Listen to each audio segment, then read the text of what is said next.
4 లక్షల కోట్లు అప్పు చేసి 2.5 ఏళ్లలో నువ్వు చేసిందేంది, సాధించిందేంది, తెలంగాణకి వండి వారించిందేంది చెప్పమని కోరుతా ఉన్నా. ఒక్క పని ఏదన్నా ఫలానా పని గొప్ప పని చేశాడు రేవంత్ రెడ్డి గారు అని చెప్పుకునే పరిస్థితి ఉందా? చేశాడు గొప్ప పని. ఖమ్మంలో ఏం చేశాడు? వెలుగుమట్లలో పేదవారి ఇండ్లన్నీ నేలమట్టం చేశాడు. 1000 ఇండ్లు. ఎందుకు? వాళ్ళ రియల్ ఎస్టేట్ వ్యాపారాలకు అడ్డం వస్తున్నారని. పొంగులేటి శ్రీనివాసరెడ్డి గారి రియల్ ఎస్టేట్ వ్యాపారం, తుమ్మల నాగేశ్వరరావు గారి రియల్ ఎస్టేట్ వ్యాపారం, వాటికి అడ్డం వస్తున్నారని పక్కన ఉన్న అందవిహీనమైన కాలనీ అంటారు, పక్కన ఉన్న విల్లాస్కి అడ్డం వస్తుందని చెప్పి పేదవాళ్ళ కడుపు మీద తన్నారు కాంగ్రెస్ నాయకులు. అవును, అభివృద్ధి జరుగుతూ ఉంది బ్రహ్మాండంగా. రెవెన్యూ, రాష్ట్ర రెవెన్యూ పడిపోతోంది. కానీ రెవెన్యూ మంత్రి గారి అక్రమ సంపాదన మాత్రం 100,000 కోట్లు పెరిగిపోతానే ఉన్నది. అవును, అభివృద్ధి జరుగుతోంది. మీ బుగ్గపాడులో ఫుడ్ పార్కులో ఏం జరుగుతూ ఉంది? మట్టి ఎత్తుకొని పోతున్నారు.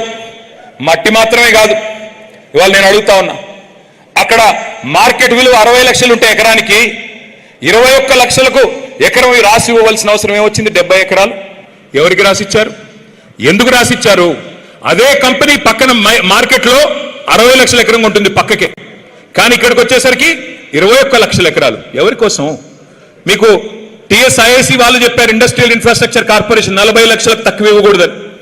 మార్కెట్ వాల్యూ 60 లక్షలు, 40 లక్షలేమో మరి టీఎస్ఐఐసి వాల్యూ. ఏది కాదని 21 లక్షల రూపాయలకి ఎకరం ఎందుకు ఇవ్వాల్సి వచ్చింది?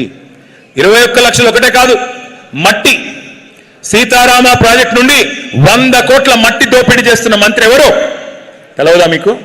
మీ గౌరవ వ్యవసాయ మంత్రి గారు, ఆయనే ఉన్నారు దాని వెనకాల. ఇది జరుగుతూ ఉంది ఇవాళ రాష్ట్రంలో.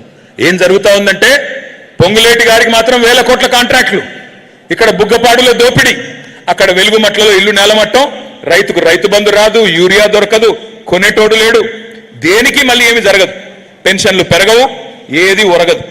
కానీ మళ్ళీ అభయహస్తం గాడిది గుడ్డు, అది మాత్రం చెప్పాలి. అందుకే నేను మిమ్మల్ని ప్రార్థించేది, నష్టపోయింది ఎవరు? కేసీఆర్ గారా లేక ఖమ్మం జిల్లాలోని పేద ప్రజల? ఆలోచించండి.